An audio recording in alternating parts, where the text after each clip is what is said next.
everyone, welcome back to the channel. There's a couple things I want to discuss with you guys real fast that do not pertain to the HBO show nor the Audible books. So the very first thing is that Paramount Skydance is preparing a bid to buy the majority of Warner Brothers Discovery. Now I know it's very generic, it's Warner Brothers overall. However, this does go through and Paramount Plus ends up owning Warner Brothers. It could affect the HBO show and anything else to do with Harry Potter, all the way down to merchandise. So something to consider. Moving right along real fast, we can just read the title of this one. Duolingo apologizes after app calls J.K. Rowling mean in German lesson. That's it. And another really quick hit before we get to the other stuff. Star Wars and Harry Potter movies could get sphere releases after Wizard of Oz. And I am 100% for this. I talked about this at work the other day. I think this would be super cool to have an experience at the Sphere in Las Vegas. So 100% down for it if they ever do it. Fingers crossed. And something really, really cool. Okay, if you guys didn't know, David Holmes was Daniel Radcliffe's stunt double in the Harry Potter movies, and he is now paralyzed from the neck down because of an injury filming Deathly Hallows Part 1.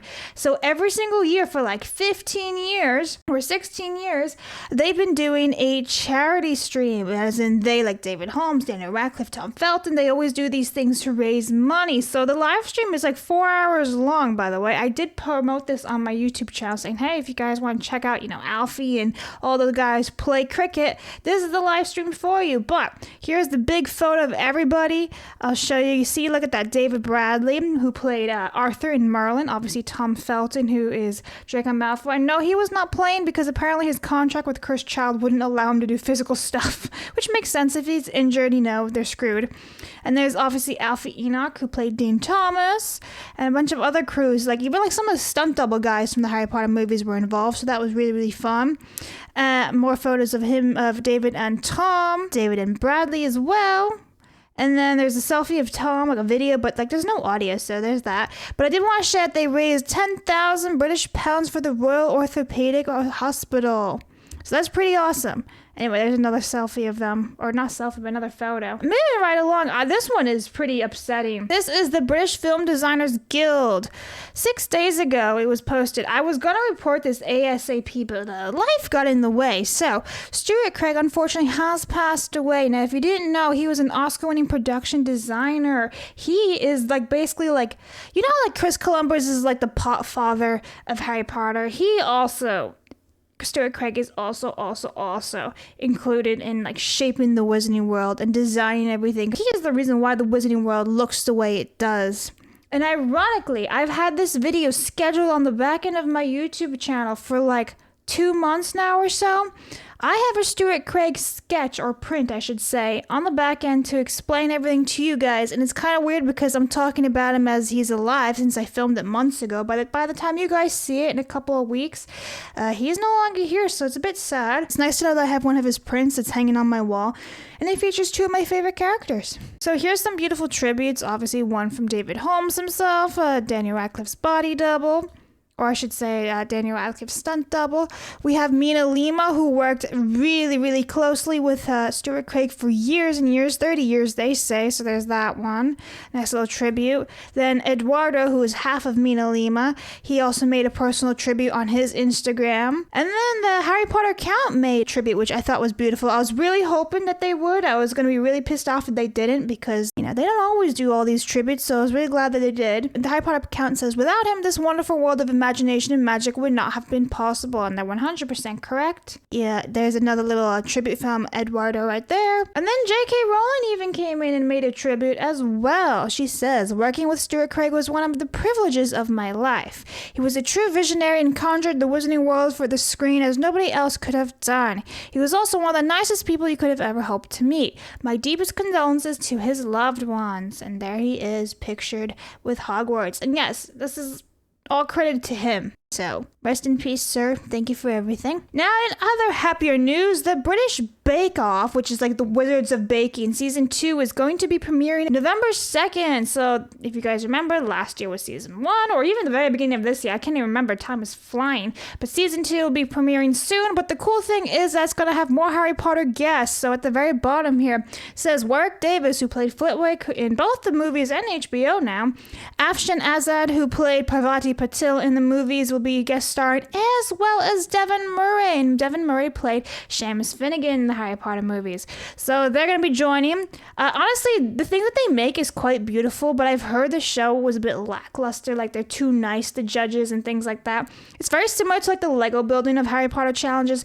They're way too nice, and it's just, some criticism is warranted, So if you have Food Network, do enjoy. Moving right along, Universal Orlando Resort has received 5 Amusement Today's iconic Golden Ticket Awards, and one of them was for Harry Potter and the Battle at the Ministry for Best New Attraction Installation. So shout out, I cannot wait to see this with my own eyes one day. But now let's talk about merch because, well, why not? So I'm just so amazed that the Harry Potter shop is just constantly throwing merchandise out like months ahead of time. So obviously we already have our Halloween merch that was dropped at the end of July, and now for September 1st, they dropped their Christmas merch. And so now you have your Hogwarts ties again. They're back in stock. I guess they were removed at one point because you could buy them at one point online. But now you have all your Christmas stuff, and it's not even Halloween. It's not even October yet. And I just think it's so corporate. So very corporate. And honestly, some of these socks are really, really cute. And like some of the stuff is actually really, really cute. Like their ornaments are beautiful. Like this one is really nice. These are really beautiful. Like, they're nice, but holy moly, what are we doing here? Look how much merch they're dropping. Like, this is all brand new. And $18 for a fabric ornament? Like, really? Like, the glass ones are gorgeous, but no. Like, that one's really nice. I like that one a lot. And this one, I really like that a lot, too. And I really want this jersey, but for $65, they can have it. I'll wait for clearance. So I just wanted to share that all those new merch on the Harry Potter shop are now available. So if you want to go shopping, do it. And obviously, every single September 1st, Mina Lima drops their new prints, and this year is Deathly Hallows Part 1. So the prints are out.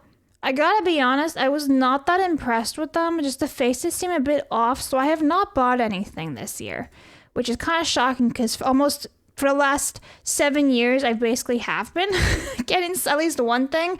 I think I missed I think I missed 2 or 3 years ago. I didn't buy anything, but yeah. So those are the new prints. They're pretty expensive, but they are very, very, very limited, as you can see. Moving right along, Lego Harry Potter Diagon Alley sells out for good, and other retiring sets could follow. So I figured you guys would want to see what's going to be retired. So 75978 Diagon Alley, which is this set, which I actually own, is finally being retired after what feels like a million years. I built that set like at least 3-4 years ago. I'm pretty sure that came out in 2020 or 2021 or whatever it is. But yeah, I built that set. So it's permanently being sold out, and like the rest of them are on back order, but these 4 sets are looking to be retired as well real soon. And moving right along, I'm pretty sure I covered this, but I don't know if you guys knew this, but NECA, once upon a time, had the license to Harry Potter around 2007 to around 2011-ish. And then they just never had the license anymore. I don't know what the deal was. They just never renewed it. Whatever the case is, there has not been an agreement with NECA in like a decade until 2025, as he is. So I have actually pre-ordered this with Department 56 because that's what they're doing. It's a NECA / Department 56 item, and it's super duper limited edition. Look how cool this is. For the very first time, a collectible destined to become a legend, Department 56 proudly presents A Room with a View, the Harry Potter First Edition. Step inside the Gryffindor Common Room, brought to life in a breathtaking diorama designed to enchant even the most devoted of collectors.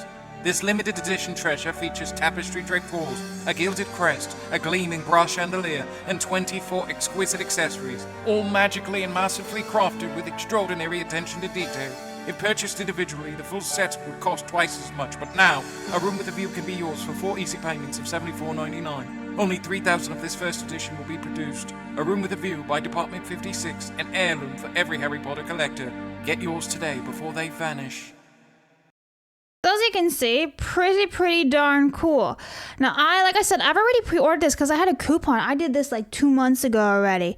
It's going to be shipping out November 2025. I am actually very excited for this. And if you notice, they had some figurines in the trailer. Those you have to buy separately.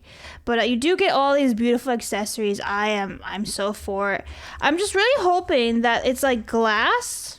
Or I would hope it's like glass covering it, so you know, dust free. Because imagine dusting all these tiny little accessories. Anyway, it's gonna be 17 by 8 by 12, so it's gonna be pretty darn big. I'm pretty stoked for this. I obviously, like I said, I pre-ordered this right away. And then lastly, Funko has announced a new Hogwarts castle for the Biddy Bop, and I gotta be honest, I agree with this person. Seriously, what was the point then in me buying them individually in the Hogwarts display if they're just gonna do this? I agree. What is the point? So that is just a super duper quick roundup of Harry Potter news and merch. I basically skimmed through everything really, really fast and just gave you guys the quick hits. I will see you guys all in the next video. Thanks for watching. Bye.